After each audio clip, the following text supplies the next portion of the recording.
நான் இப்போ கரண்ட்டா ஆடிட்டரா ஒர்க் பண்றேன். ஸோ, எப்பயுமே வந்து ஒரு ஸ்ப்ரெட் ஷீட் எடுத்தாலோ, ஒரு எக்ஸல் ஷீட் எடுத்தாலோ, அல்லது ஒரு வேஜஸ் ஷீட் எடுத்தாலோ, அதெல்லாம் கவுண்ட் பண்ணி நம்பர்ஸா மாத்த தான் ட்ரை பண்ணுவேன்.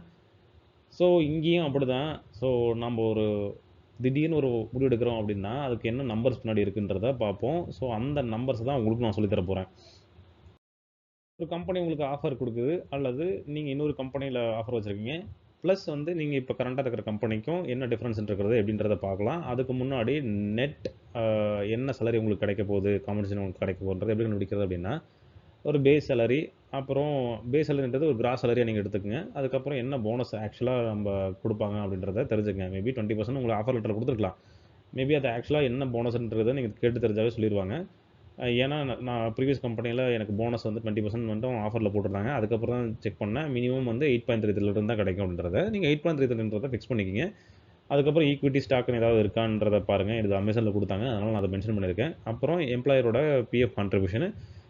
சில கம்பெனி வந்து 1800 இருந்து ஃபிக்ஸ் பண்ணிருவாங்க. இல்லன்னா சில கம்பெனி வந்து இல்ல, இல்ல உங்களோட மொத்த சேலரி, பேஸ் சேலரி எவ்வளோ இருந்தாலும் நான் 12%க்கு வந்து பிஎஃப் குடுக்குறேன் அப்படின்னு சொல்லுவாங்க. அப்புறம் ஹெல்த் இன்சூரன்ஸு, அ அப்புறம் மத்த என்னென்ன பெனிஃபிட்ஸ் சம் கம்பெனி வந்து டெர்ம் பாலிசி குடுப்பாங்க. சம் கம்பெனிஸ் வந்து ஆக்சிடென்ட் பாலிசி குடுப்பாங்க.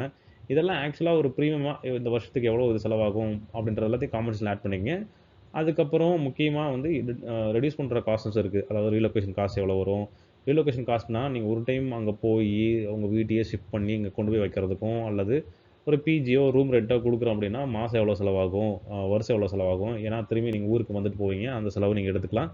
அதுக்கப்புறம் இந்த cost of living difference. For example நம்ம இங்க ஒரு நாளைக்கு ஒரு 3 வேளை சாப்பிட்டா ஒரு ரூ. 200 ரூ. 300 செலவாகும் அப்படின்னா, அந்த பர்ட்டிகுலர் சிட்டில எவ்வளோ செலவாகும்? இதெல்லாம் இந்த பர்ட்டிகுலர் 1 வருஷத்துக்கு உள்ளத கால்குலேட் பண்ணிக்கங்க. ஏன்னா, இதுதான் வந்து அ நீங்க குடுக்குறதும், அதாவது மத்தவங்களுக்கு காஸ்ட் ஆஃப் லிவிங்காக குடுக்குறதும், கம்பெனி உங்களுக்கு குடுக்குறதும் எல்லாத்தையும் மைனஸ் பண்ணி உங்க பாக்கெட்க்கு வர காசு.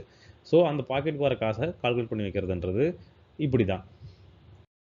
நம்ம தப்பு பண்றது என்னன்னா, 2 நம்பர்ஸ் தான் பார்ப்போம். ஃபார் எக்ஸாம்பிள் இங்க இருக்க கிராஸ் சாலரி, இங்க இருக்க கிராஸ் சாலரி தான் பார்ப்போமே தவிர, அதுக்கு பின்னாடி இருக்கிற நம்பர்ஸ் நம்ம பார்க்க மாட்டோம். சம்டைம்ஸ் என்ன பண்ணுவாங்கன்னா, அஸ் அ ஃப்ரெஷரா பார்க்கும்போது இது வந்து டிஃபரெண்ட்டா இருக்கலாம். மேபி அவங்க வந்து சேலரிக்காக அந்த பர்ட்டிகுலர் சிட்டிக்கு போயிட்டு, அதுக்கப்புறம் ரிட்டர்ன் இங்க வர்றது கூட இருக்கலாம்.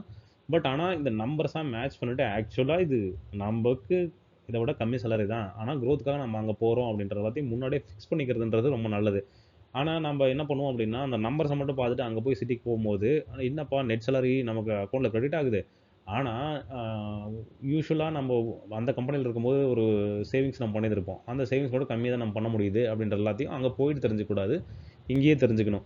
ஸோ, சம்டைம்ஸ் என்ன பண்ணுவோம்னா, அந்த பெனிஃபிட்ஸ் குடுக்குறாங்கல்ல. இப்போ எங்க கம்பெனில ஒரு பெனிஃபிட்ஸ் குடுக்குறாங்க. ஓபிடின்னு ஒரு பெனிஃபிட். அதாவது 15,000 வரைக்கும் அவுட் பேஷண்ட் ட்ரீட்மெண்ட்ட வந்து என் ஃபேமிலிக்கு முழுசா பார்த்துக்கலாம் அப்டின்றத சொன்னாங்க. அதே மாரி என்னோட கம்பெனில வந்து ஒரு 15,000க்கு வந்து நீங்க மெடிக்கல் செக்கப் பண்ணிக்கலாம் உங்க ஃபேமிலிக்கு அப்டின்றது சொல்லியிருந்தாங்க.